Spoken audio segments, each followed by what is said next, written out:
July 8, 1947. A press release goes out under a base commander's name.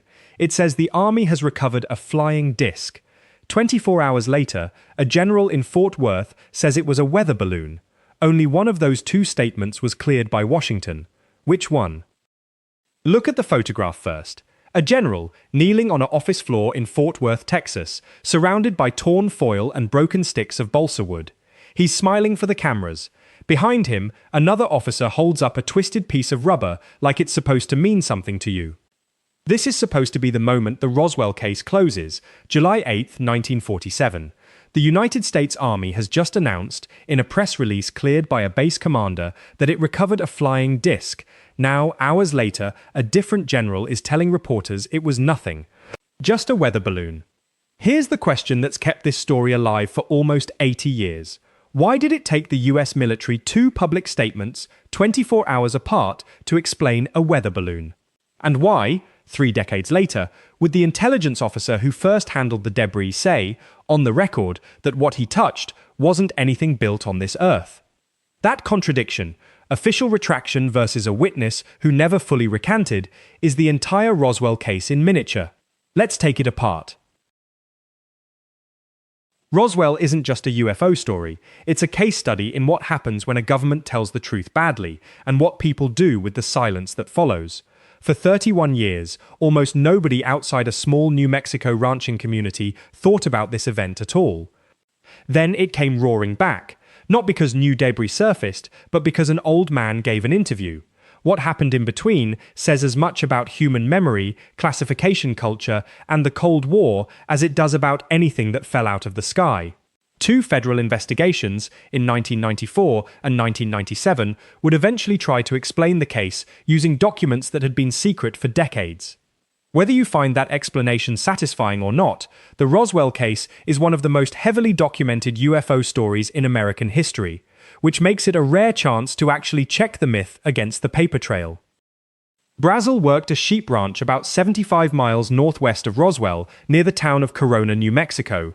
Sometime in mid-June of 1947, he came across a field of strange wreckage scattered across the property. Rubber strips, tin foil, a tough, resistant paper, and thin wooden sticks. According to an affidavit he later gave, he and his son found the debris scattered across roughly 200 yards of ground. Brazel didn't think much of it at first. He picked some of it up, left the rest, and went about his work. This was the summer of 1947, the summer of the flying disc craze, kicked off weeks earlier when a pilot named Kenneth Arnold reported seeing 9 unusual objects near Mount Rainier, Washington. That story had been in every newspaper in the country. So when Brazel finally heard people talking about flying discs, he wondered if what he'd found on his ranch might be connected. On July 7th, he drove into town and told the sheriff, George Wilcox, what he'd found. Wilcox called the Roswell Army Airfield. Marcel was the intelligence officer at the 509th Bombardment Group, based at Roswell Army Airfield, at the time the only nuclear-capable bomb group in the world. When Wilcox's call came in, Marcel was sent out to investigate, along with 2 counterintelligence corps agents. He and Brazel drove out to the ranch together and spent time collecting as much of the material as they could carry. Marcel gave a statement to the local paper that ran the next day. It's a strange kind of understatement, considering what it started. The 509th's Intelligence Office, the story said, had come into the possession of a flying saucer. That single sentence, printed in the Roswell Daily Record, is the spark for nearly everything that followed. Here's the detail that gets lost in most retellings, though. Marcel didn't say alien, he didn't say extraterrestrial. In July 1947, flying saucer simply meant unidentified object, the same phrase Kenneth Arnold's sighting had put into every American's vocabulary weeks earlier. Whatever it turned out to be, in that moment it was a mystery, not a verdict. Cavett was one of the 2 counterintelligence corps agents who accompanied Marcel to the debris field, along with Master Sergeant Louis Rickett. His account of that day matters because it's the account that later conflicts most sharply with Marcel's. Cavett, in interviews conducted decades afterward, maintained that what he saw on the ranch was consistent with a balloon and a radar target, nothing more exotic than that. He never wavered from that position. It's worth sitting with that for a second. Two men stood in the same field, looked at the same wreckage, and arrived at permanently different conclusions about what it was. Hout was the public information officer for the 509th. On the morning of July 8th, he later said, Base Commander Colonel William Blanchard called him and told him the base had a flying saucer, or parts of one, recovered from a ranch northwest of town. Blanchard ordered Hout to write a press release and deliver it personally to the local newspapers and radio stations. Haut wrote it. It went out under Blanchard's authority, and it said, in plain terms, that the intelligence office of the 509th had gained possession of a flying disc through the cooperation of a local rancher and the sheriff's office, and that it was being sent on to higher headquarters. That release moved fast. A local reporter named John McBoyle put the story on the wire. Within hours, papers around the world were running headlines about the US military capturing a flying saucer. Higher headquarters turned out to mean Fort Worth, Texas, the office of Brigadier General Roger Ramey, commander of the 8th Air Force. Marcel was ordered to fly the debris there personally. Ramey moved to shut the story down almost as fast as it had started. By that evening, he was telling reporters the object recovered near Roswell was nothing but the remnant of a weather balloon and radar reflector. Nothing to be excited about, in his words. He allowed photographers into his office to take pictures of the debris laid out on the floor, foil, sticks, rubber. Standing with him for those photos were his chief of staff, Colonel Thomas Dubose, and a weather officer named Irving Newton, who identified the material as balloon equipment on site. By 10 o'clock that night, the story was effectively over. The next morning's papers ran the correction. The Roswell Daily Record's rival, the Roswell Dispatch, put it plainly, Army debunks Roswell flying disc as world simmers with excitement. And with that, the case went quiet, not for a week, not for a year, but for 31 years. That's the part of the Roswell timeline that rarely gets its own screen time, but it should. This wasn't a case that festered in public memory, fed by decades of protest and speculation. It nearly vanished. Brazel gave one more interview in the days after the retraction, in which he said he was sorry he'd ever said anything about a disc. He just wanted the fuss to stop so he could get back to his ranch. And then, largely, silence.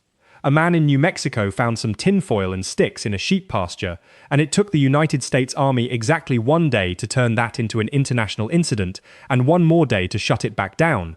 What happened in 1978 is the reason you're watching this video right now. Friedman, a nuclear physicist turned UFO researcher, tracked Marcel down in 1978 and interviewed him about what he remembered from July 1947. It was the first time in 3 decades that anyone had asked Marcel, on the record, what he thought he'd handled. Marcel's answer reopened the case. He told Friedman he believed the material he collected was not anything built by any nation on Earth, that it was, in his account, extraterrestrial.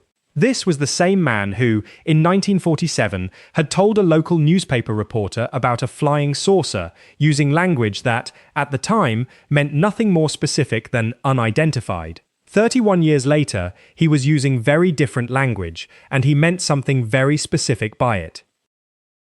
In 1980, authors Charles Berlitz and William L. Moore published a book called The Roswell Incident, built substantially around Marcel's 1978 account.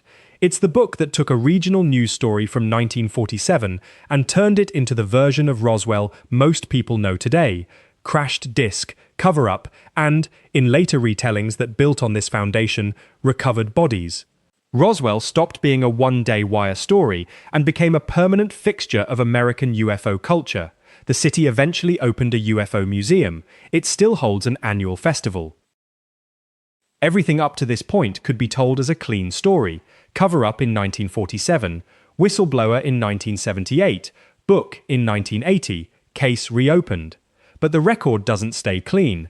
This is the point where you have to hold 2 facts in your head at once, because neither one cancels the other out. Fact 1. Sheridan Cavitt, who stood in the same debris field as Marcel and handled the same material, never told a version of this story involving anything other than a balloon. He held that position for the rest of his life. 2 witnesses, 1 field, 2 permanently incompatible memories, held with equal conviction, decades apart. Fact 2. Walter Haut, the man who physically wrote and delivered the original flying disc press release, was not consistent either. In some interviews, decades after the fact, he said he believed the material was a craft from outer space, and he later signed a sworn affidavit describing far more dramatic claims, including alien bodies he said he'd seen. But in at least one televised interview with a Bay Area station, Holt said something very different, that he'd learned within days of writing the release that it was a screw-up, and that he believed it had probably been a balloon after all. Which Walter Holt do you believe? The record doesn't resolve that for you. Both statements came from the same man's own mouth, on camera, years apart. That inconsistency isn't a footnote, it sits at the center of the case, because Holt is arguably the single most important witness in the entire Roswell timeline. He's the one who wrote the words "flying disc" that started all of this. By the 1990s, congressional pressure and decades of public interest pushed the Air Force to formally re-examine its own record. 2 reports came out of that effort. One in 1994, one in 1997, and together they're the most detailed official accounting the case has ever received. The 1994 report identified the material recovered near Corona as wreckage from a classified program called Project Mogul, a Cold War effort to detect Soviet nuclear detonations by floating strings of balloons carrying acoustic sensors into the upper atmosphere. One of the engineers who'd actually worked on those balloon trains, Charles B. Moore, confirmed in 1994 that the descriptions and photographs of the Roswell debris were consistent with the materials Project Mogul used, including a distinctive radar reflector design built from foil laminated balsa wood, exactly the kind of tough paper and sticks Brazel had described finding on his land. If Moore and the Air Force are right, the sequence makes a strange kind of sense. A top-secret balloon train came down in a remote sheep pasture, got reported as a disc during the most UFO-obsessed summer in American history, got walked back within 24 hours because nobody wanted to explain a classified nuclear detection program to the press, and the cover-up, if you can call it that, wasn't covering up aliens, it was covering up Mogul. Lonius, the Smithsonian's former curator of space history, put it in blunter terms years later. It was, in his words, easier for the Air Force to let the public believe in a flying saucer than to explain what Project Mogul actually was. He said the flying saucer story was, in a strange way, the more convenient cover, and once that story took hold, in his phrase, we were off to the races. The 1997 Air Force report went further, trying to address a part of the Roswell legend that had grown up entirely after 1978, claims of recovered alien bodies. The report's conclusion is speculative by its own admission, but it's worth stating carefully because it's the least clean part of the entire case.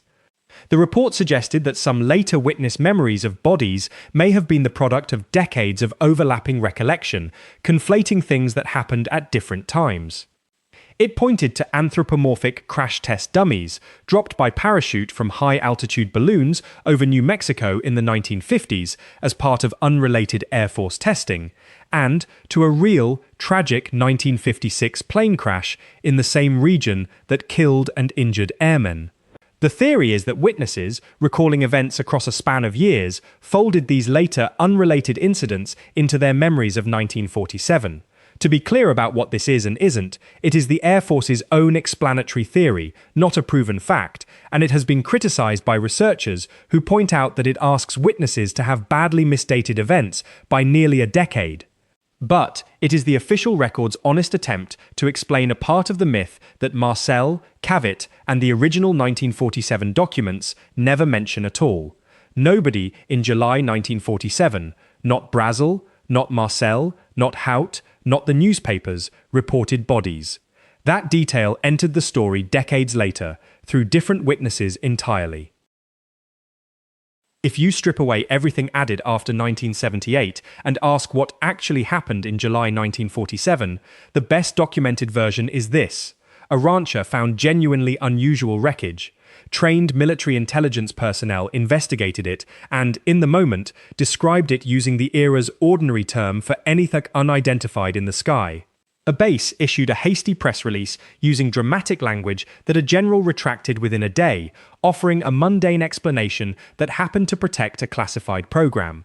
Decades later, the officer who wrote that press release and the officer who first handled the debris could not agree with each other, or in Holt's case, with himself, about what it had really been. That last part is the strongest evidence in the entire case, not for aliens and not against them. It's evidence that memory, once a story has been told and retold across 30 years, is not a reliable recording device. Marcel handled real wreckage. Cavett handled the same wreckage and remembered it completely differently. Both men, by every account, believed what they were saying. Charles Moore spent years trying to physically match Project Mogul's construction specifications to witness descriptions, balsa wood, tape, foil, and by his own account, they lined up. So where does that leave the case? With a piece of paper, the original July 8 press release that used the words flying disc under the authority of a base commander retracted the same day by a general standing over debris on his office floor, with two investigators who stood in the same field and never agreed on what they saw. With one witness whose story changed shape more than once, on camera in his own words. And with a classified Cold War balloon program that stayed secret for almost 50 years, long enough for an entire mythology to grow into the space where an explanation should have been. The Air Force says balloon. Jesse Marcel, until his death, said otherwise. Sheridan Cavett never wavered from balloon. Walter Haut said both things at different times about the same event. That photograph in Fort Worth, the general kneeling over torn foil, smiling for the cameras, was supposed to end the story in one sitting. It didn't. The question it left behind is still the same one Mac Brazel's neighbors were probably asking him in July 1947. What, exactly, was on that ranch? Almost 80 years and 2 federal investigations later, the paper trail has an answer. Not everyone who was there ever agreed to believe it.